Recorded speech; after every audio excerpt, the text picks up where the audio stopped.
tuning in. This is Optibotimus coming with another video review. And today we're going to be taking a look at the new Man of Steel 1/6 part of their movie masterpiece. This is figure number 201. As you can see, really nice package with a nice background of Krypton itself. I really do like the house symbol here. Now this is the symbol that's going to eventually become the S for Superman, but initially it's unveiled that it's not an S, that it's the symbol for hope, and it is the family crest for the House of El. One thing that I find absolutely hilarious, and you guys let me know if you see it, but I totally see a Batman symbol in it. I mean, like, here's the ears for Batman, the wings come up and it goes down. I mean, it absolutely looks like Batman. I don't know if that was a play and maybe a hint that they were going to be doing a Superman Batman movie, but I really dig it. I think it's cool looking. I do like the background image as well. It comes around here to the side.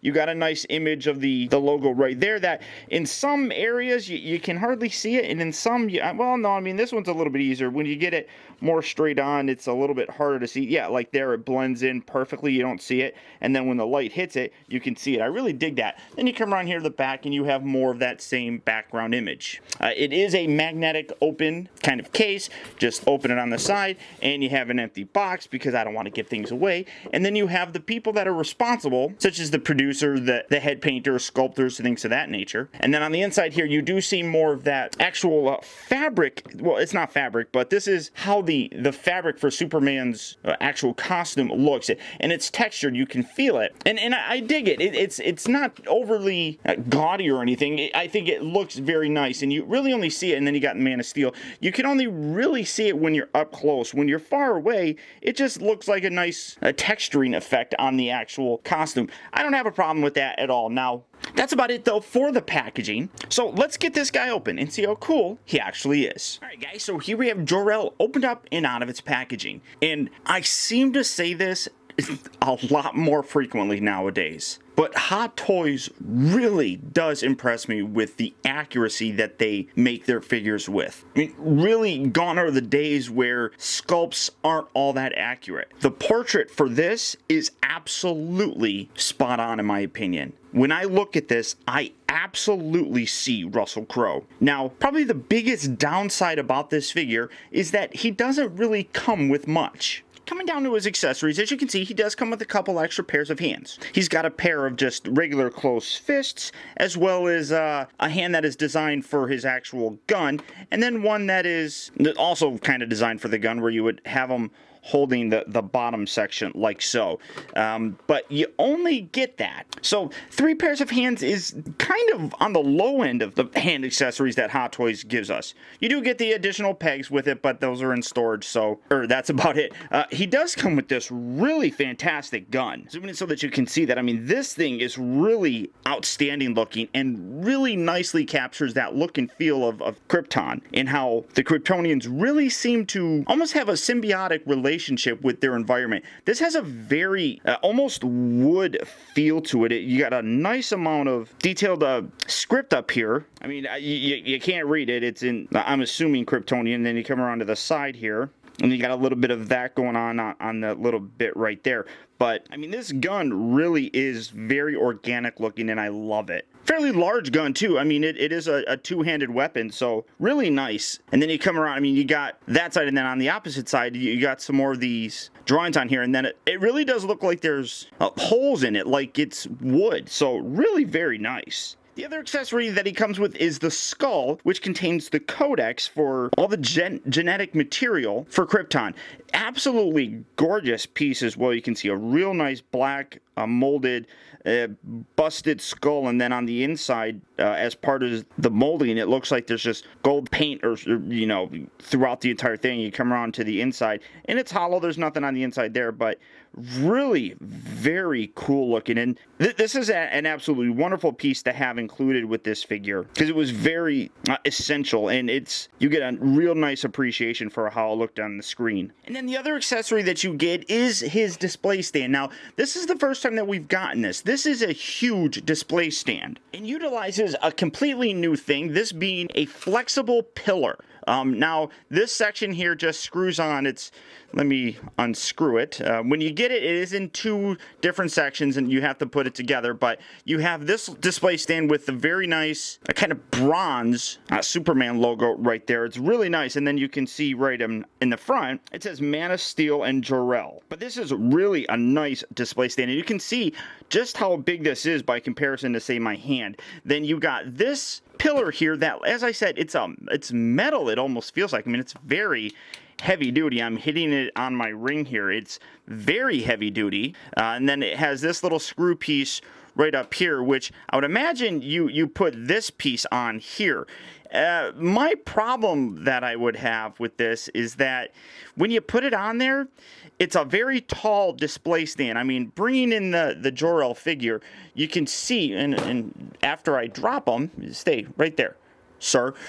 This display stand is actually taller than him, and it's kind of even harder to see because it's so big. But I mean, it's a huge display stand, and I mean this is going to be perfect for Superman, where you can clip this around his waist and get some really nice flying poses. But for Jor-El, I almost wish that they gave him just a regular stand, and then you just screw this in and spinning this around to screw it in faster and rotate that around. I mean, you can see, unless you clip it on his head, I mean, that's kind of silly if you ask me. Now, you can take this, it has a screw on here. You can bring it down here and you can clip it on still, but then the pillar extends past his head, so it's really strange. And like I said, you don't get a regular display stand for him. So what I find myself doing is not even having this section on, taking this off, putting this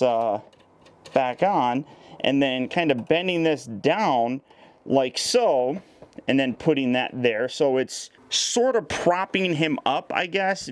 That's how I'm using the display stand. So while I love it, and I think it's going to be very perfect for the likes of Superman, because you'll be able to get really nice flying poses with him, I don't think it works so well for Jor-El, because for the most part, Jor-El just stands there. And now for the figure himself. As you can see, this guy really does look terrific. The sculpt on him is just exceptional. He is dressed up in his outfit that he wore during the beginning part of the movie, where we saw him in the actual council chamber. As far as I recall, he didn't wear this exact getup again. It was a similar look to it. But as I said, this is his council chamber look. But taking a look at the actual face sculpt first, to say that this isn't one of the most impressive portraits that I've seen would be a total lie. This thing is phenomenal. He absolutely has that look of a concern and just general, I just get a sense of worry when I look at the guy's face. Like he's got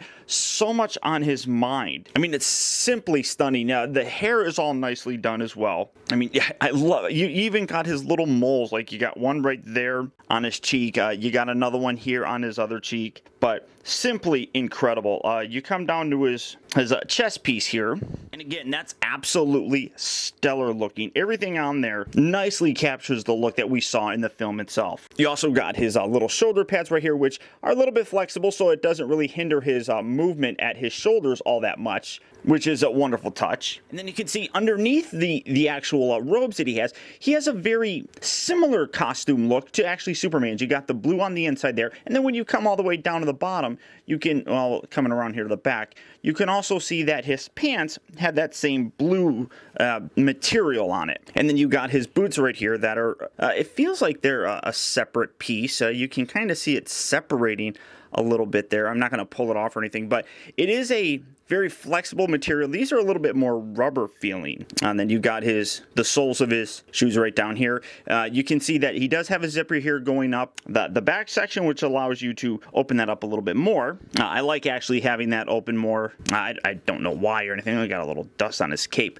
But I mean, really gorgeous looking robes on him. I mean, it's simply stunning looking. Then you come around here to the cape. Very cool cape on here. It's very wrinkled and very worn looking, and you can even see the detail through the top section on his armor bits. I mean, that's really incredible looking as well. But I really like the wrinkled look, and like I said, I got a little bit of dust on there. I love the wrinkled look on the cape. The outer side does have wires, so if you wanted to, you can position it where it's going to be flowing a little bit better. Whatever you want for your display options. For me, I just like having it completely straight down. And then depending on how you want to display him, like I said, you do have his gun that you can put this hand right up here, kind of holding the barrel area, and then you could just put it in like so if you really wanted to. For me, it's not really necessary for him to hold this. He's,